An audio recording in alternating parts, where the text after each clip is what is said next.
안녕하세요. 알기 쉬운 정형외과입니다. 오늘은 체해 충격파 치료에 대해서 알아볼게요. 간략하게 소개하고 어떤 작용 기전을 가지고 있는지, 어떤 질환에서 사용할 수 있는지, 그 다음에 어떤 금기 사항이 있는지 알려드리도록 하겠습니다. 체해 충격파를 영어로 쓰게 되면 이렇게 됩니다. Extracorporeal Shockwave Treatment. 이 corporeal이라는 말은 체, 몸이라는 뜻인데 몸 바깥에서 쇼크웨이브를 보내서 하는 치료다 라고 해서 ESWT라고도 합니다. 이렇게 이 충격파를 한 곳에 집중시켜서 이 여러 방향으로 발사된 충격파가 반사돼서 한 곳으로 모이는 포커스드 타입이 있고요. 그 다음에 이거는 충격파를 발사하는 총 같은 모양의 의료기기를 사용해서 이 충격파를 발사하는 형식입니다. 라디알, 이 반원 모양을 띠면서 충격파가 발사해 나간다 그래서 라디알 타입이라고 부르는데 약간의 기전 차이는 있지만 거의 비슷하다고 보시면 되고 주로는 이제 이 포커스드 타입을 많이 사용합니다. 그래서 어떤 치료 대상이 되는 부위가 이 피부로부터 깊게 위치하고 있다 그러면 포커스드 타입으로 해서 이 한 곳으로 집중해서 충격파를 발사하는 경우가 있고 혹은 피부랑 가깝게 있는데 이 넓은 부위에 있다. 이 넓은 부위를 충격파로 치료하겠다 라고 하는 경우에는 이 라디알 타입을 이용해서 넓은 부위에 충격파를 가할 수 있습니다. 그런 식으로 치료를 하는 거고요. 근데 이 충격파를 몸에 쐈을 때 그럼 어떻게 왜 질환이 치료가 되느냐 그걸 이제 알아봤을 때 명확하게 작용 기전이 아직 밝혀지지는 않았어요. 이 정립이 되지 않았다는 거죠. 아직은 정립이 되지 않았고 다만 이제 추정을 할 뿐입니다. 그래서 이거에 대해서 연구가 많은데 그 연구된 내용을 정리를 해보면 우선은 콘드로 프로텍티브 이펙트라고 해서 충격파를 가했을 때 이 연골 보호 작용을 한다. 콘드로가 연골이고 보호하는 효과가 있다. 라는 게 이제 이런 근거들이 쌓여 있고요. 그 다음에 네오바스큘라리제이션. 이거는 혈관이 새로 생긴다. 신혈관 형성을 촉진한다. 그로 인해서 해당 부위의 혈류를 증가시켜서 염증이나 어떤 미세 파열이나 이런 거의 회복에 도움을 준다라는 연구들이 있고요. 안티 인플라메이션. 인플라메이션은 염증이고요. 염증을 줄여주는 역할을 한다. 염증 줄여주는 역할을 한다. 이건 이제 염증 줄여주는 역할을 하는 사이토카인이라는 어떤 화학 물질을 세포들이 분비하게 함으로써 염증을 가라앉히는 역할을 한다는 거예요. 그 다음에 안티 에이포프토시스는 이제 세포가 스스로 사멸하는 기전이 있어요. 그런 사멸하는 기전이 있는데 사멸을 많이 할수록 이제 조직의 손상이 커지는 거죠. 근데 이런 스스로 사멸하는 기전을 막는다. 안티 에이포프토시스의 역할을 한다라는 기전도 있고 티슈 앤 너브 리저너레이션 이거는 이제 아예 조직과 신경을 다시 재형성하는데 기여를 한다. 이것도 아까 마찬가지로 세포에서 어떤 이런 재형성을 촉진하는 물질들이 나오도록 만든다라는 게 이제 여러 논문에서 말하는 기전이고요. 그다음에 이뮤노 모듈레이션 이거는 이뮤는 이제 면역이고요. 모듈레이션은 이제 조정을 한다는 건데 이게 면역에 기여하는 여러 가지 뭐 T셀이라든지 여러 가지 세포들이 있는데 이 세포들의 구성을 좀 바꿔서 면역을 조정한다. 그로 인해서 치료 효과를 줄 수 있다라는 연구들도 있습니다. 근데 이렇게 연구들이 엄청 많아요. 엄청 많다는 것은 그렇게 딱 정해진 확실한 작용 기전이 아직은 밝혀지지 않았다라는 겁니다. 하지만 이 체액 충격파를 여러 가지 정형외과 질환에서 써봤을 때 그래도 효과가 있더라 그래서 지금까지 여러 질환에 있어서 사용을 해 본 건데, 근데 이것도 여러 질환마다 각각의 근거가 있어야 치료를 하겠죠? 그 근거가 좀 달라요. 그래서 적응증, 어떤 질환에 있어서 이걸 쓸 수 있냐를 살펴봤을 때 그 근거의 그레이드가 있습니다. 그 근거의 그레이드를 살펴보면 A부터 C까지 있는데 A부터 좋은 거예요. A부터 이 근거의 신뢰도가 높은 거고 C로 갈수록 낮아지는 겁니다. 그래서 A라고 할 때는 주로 어떨 때 말을 하느냐?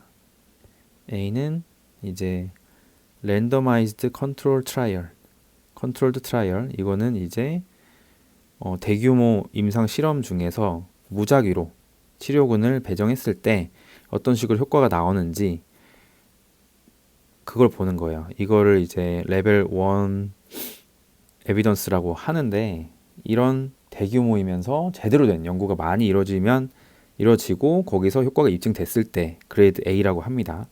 그 다음에 B는 그 정도 연구들은 아니지만은 그래도 여러 가지 데이터로 후향적으로 예전에 환자들이 치료받은 환자들을 분석했을 때 뭐 괜찮더라. 하지만 무작위로 대규모 연구를 했을 때는 잘 모르겠다. 혹은 아직 그런 게 연구가 되지 않았다. 그런 경우에는 이제 그레이드 B를 줄 수 있고요. C는 그거보다 좀 더 낮은 연구의 근거들이 쌓여 있을 때 C를 줍니다.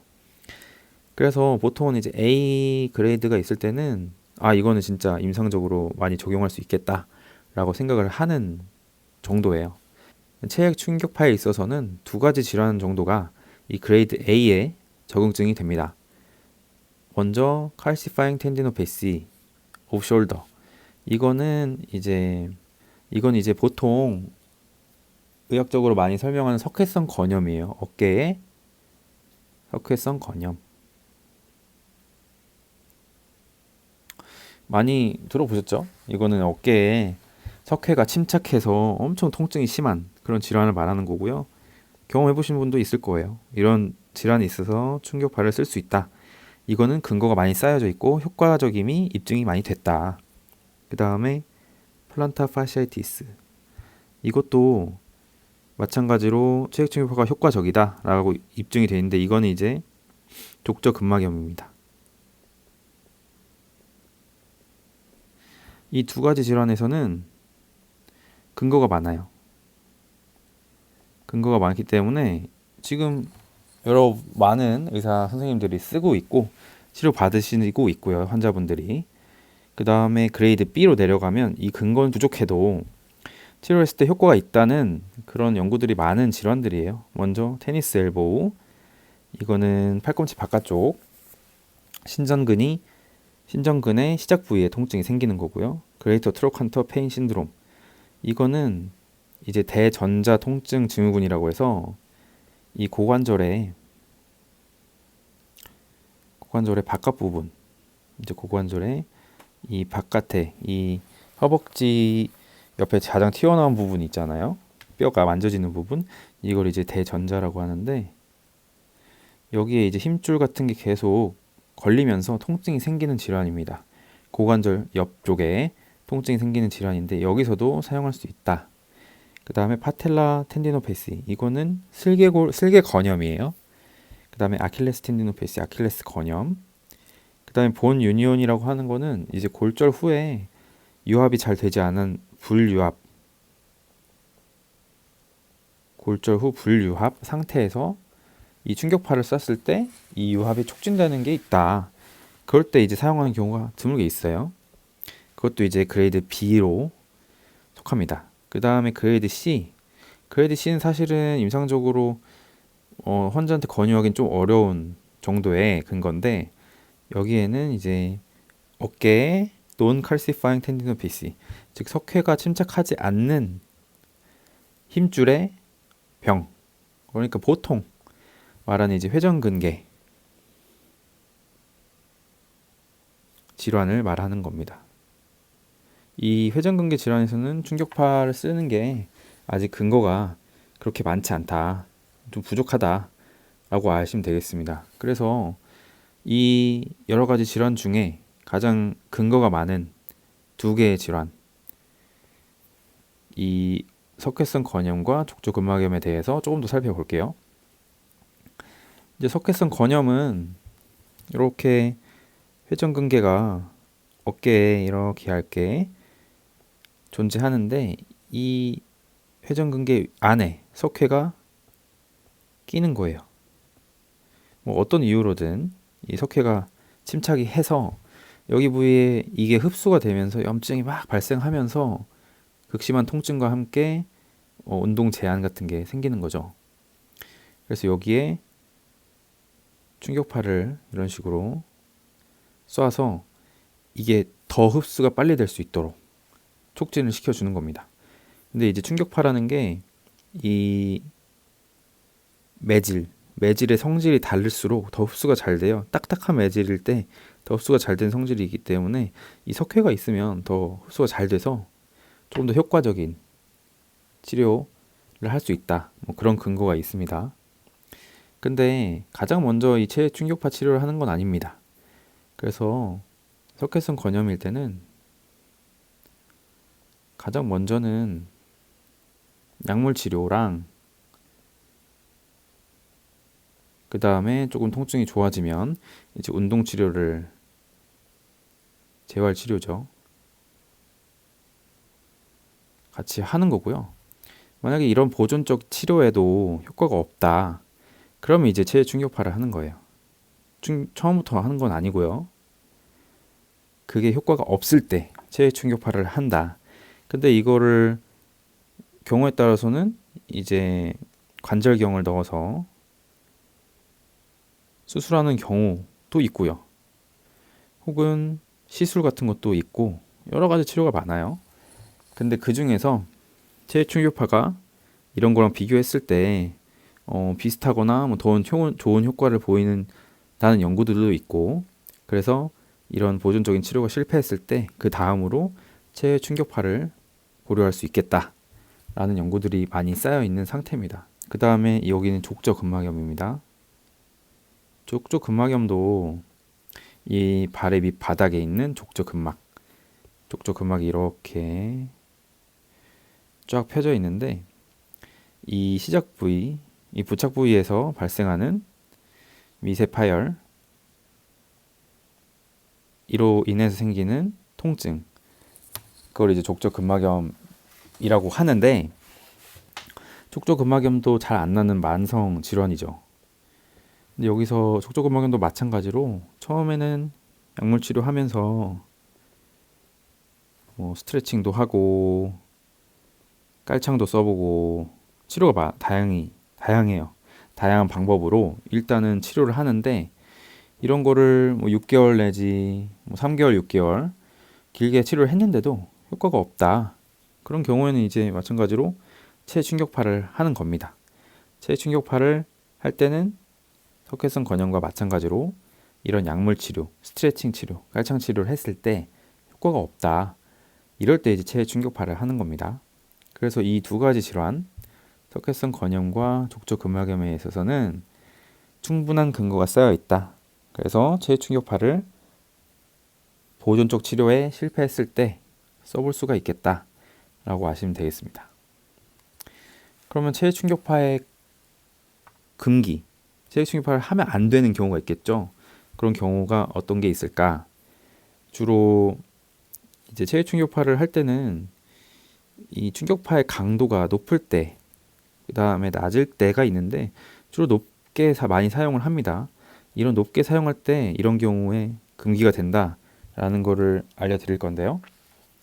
우선 이 충격파를 쏘는 부위에 주변에 폐조직이 있으면 안 돼요. 그럼 폐조직이 망가집니다. 충격파에 의해서. 이 폐조직은 약하기 때문에 이게 망가져서 폐에 손상이 와요. 폐 손상이 오고, 그래서 가슴이나 뭐 이 겨드랑이나 뭐 가까운 부위에 충격파를 가하면 안 되겠죠. 어깨는 이 바깥 부위이다 보니까 폐까지는 충격이 가지 않는데 너무 깊게 쏘게 되면 폐까지 손상이 되겠죠. 그 다음에 이제 악성 종양이 있을 때, 악성 종양. 이거는 뭐 암이나 육종을 말하는 건데 이런 거는 충격파로 인해서 세포들이 퍼질 수가 있죠, 주변으로. 그러면 이제 악성 종양의 범위가 늘어나는 거니까 절대 하면 안 되고, 출혈 같은 거 일어나면 그걸 따라서 또 퍼질 수도 있습니다. 절대 하면 안 됩니다. 그 다음에 에피피지알 플레이트, 이거는 이제 성장판인데요. 성장이 다 끝나지 않은 소아나 청소년 같은 경우에는 성장판 주위로 충격파를 하면은 안 됩니다. 이 성장판이 충격을 받으면 그 부위의 성장의 그 포텐셜, 성장 가능성이 떨어지기 때문에 다리나 팔에 각변형이나 아니면 길이 변형 같은 게 올 수가 있어요. 그래서 이 주변으로는 하면 안 된다. 그 다음에 뇌나 그 다음에 척수, 척추 주변으로는 하면 안 된다. 이건 이제 신경 손상 때문이겠죠. 그 다음에 심각한 응고장애, 심한 응고장애가 있을 때는 이 충격파로 인해서 미세혈관 손상이 있을 때 그게 지혈이 안 되기 때문에 피가 많이 날 수 있다. 이런 경우에는 하면 안 되고요. 태아, 임신 중일 때 배 주변으로는 충격파하면 안 되겠죠. 이런 경우에는 다 금기가 됩니다. 근데 이제 저강도로 했을 때는 악성 종양이랑 그 다음에 임신 경우 말고는 다른 경우에는 비교적 괜찮다. 폐나 성장판 신경 손상의 가능성은 좀 적다. 뭐 그런 말도 있습니다. 그래도 조심해야겠죠. 그래서 오늘은 체해 충격파를 간단하게 소개해보고 작용 기전, 그 다음에 적응증, 금기사항까지 알아봤습니다. 그러면 오늘은 여기까지 하도록 하겠습니다.